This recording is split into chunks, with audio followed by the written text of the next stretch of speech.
जय श्री बालाजी महाराज, श्री शिवाय नमस्तुभ्यम। ईश्वर की कृपा आप सभी पर बनी रहे। तुला राशि 21 अगस्त से 26 अगस्त 2024।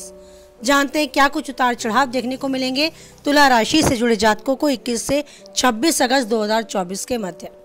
तुला राशि से जुड़े जातकों के लिए सावधानी हटी दुर्घटना घटी का प्रेरक वाक्य हर समय याद करने लायक होगा।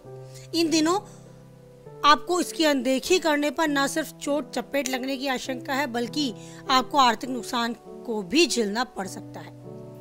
आपको इस समय उन लोगों से बहुत ज्यादा सावधान रहने की आवश्यकता रहेगी जो अक्सर आपका काम बिगाड़ने में लगे रहते हैं या फिर आपके प्रति कोई द्वेष भावना उनके मन में रहती है। आपके विरोधी कार्य क्षेत्र में आपकी छवि को खराब करने के लिए षड्यंत्र रच सकते हैं। इस दौरान क्रोध में आकर कोई भी कार्य न करे, क्रोध से बचकर रहे और बेहद सावधानी के साथ लोगों के साथ बात व्यवहार करें। आप किसी व्यवसाय से जुड़े हैं तो भी आपको सतर्कता के साथ अपना काम करना है।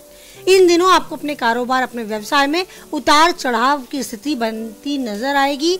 यदि आप कोई कॉन्ट्रैक्ट अथवा ठेके पर काम करते हैं तो आपको इन दिनों अपने टारगेट को पूरा करने में कुछ एक मुश्किलों का सामना करना पड़ सकता है। नौकरी पेशा लोगों के लिए भी उतार चढ़ाव भरा समय कहा जा सकता है, क्योंकि उन्हें काफी अधिक परिश्रम के बाद ही सफलता हाथ लगेगी। लेकिन ये तय है कि अगर आप परिश्रम सही दिशा में करते रहे और प्रयासरत रहे अपने कार्य को पूर्ण करने में, तो आप सफल भी होंगे। बस आपको इन दिनों अपने क्रोध से बचना होगा, क्रोध पर नियंत्रण करना होगा और साथ ही लोगों के साथ बात व्यवहार करते हुए भी काफी सतर्कता बरतनी होगी। कुछ हद तक कहा जा सकता है कि आप केवल अपने पर और अपने काम पर गंभीरता से ध्यान देते हुए चलें। किसी और के काम में बिल्कुल भी हस्तक्षेप ना करें और किसी भी बात को तूल लेकर ना बैठें, मतलब उसको पकड़ कर ना बैठें और ना ही अपनी बातों को सामने वाले को समझाने में अपना समय व्यर्थ करें। हो सकता है समय की चाल है कि आप सही हैं, फिर भी कोई आपकी बात को सही तरीके से नहीं समझ रहा, तो इसमें ज़्यादा समय लगाने की ज़रूरत नहीं है।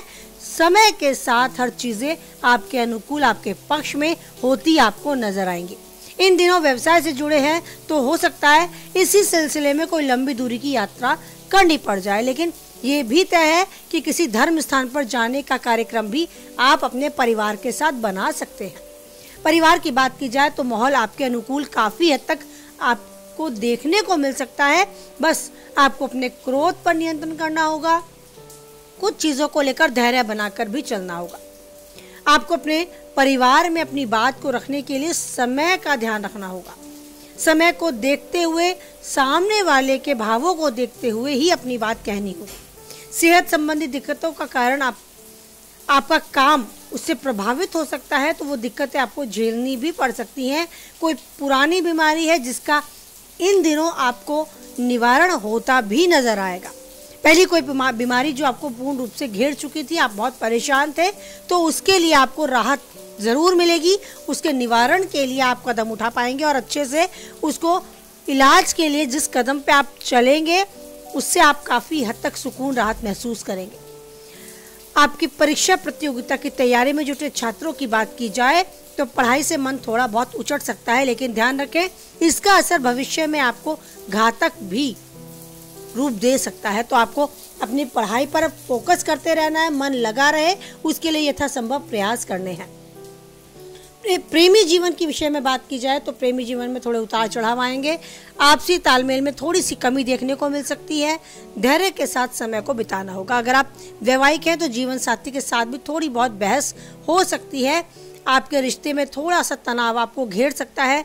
मन मस्तिष्क से थोड़ा परेशान आप रह सकते हैं, लेकिन समय की चाल समझते हुए धैर्य के साथ इस समय को अच्छे से जिएं।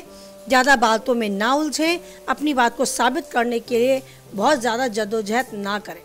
समय को समझते हुए धैर्य, बुद्धि, विवेक के साथ काम करें और इस समय अपने ऊपर, अपनी सेहत के ऊपर, अपने कार्य, अपनी करियर के ऊपर आपको अच्छे से फोकस करना होगा और उन सब बातों को अनदेखा करना होगा जो आपके मन से आपको परेशान करती हैं। लोगों की बातों में ज़्यादा उलझना भी नहीं है। आपको अपनी विचार, अपनी राय सामने वाले के सामने केवल रखनी है। वो माने, उस पर अमल करे, ये चीज़ आपके हाथ में नहीं है। तो धैर्य के साथ समय को अवश्य बिताएं। आप हमेशा खुश रहें, स्वस्थ रहें, मस्त रहें। जो चाहते हैं वो पाएं और उन्नति के शिखर तक आप यूं ही आगे बढ़ते जाएं।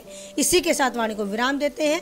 उम्मीद करते हैं आप बनाए रखेंगे ईश्वर पर यूं ही अटूट विश्वास, क्योंकि परिस्थितियां कैसी ही भी हों, एक वही है जो हमेशा देता है और देता रहेगा हम सभी का साथ।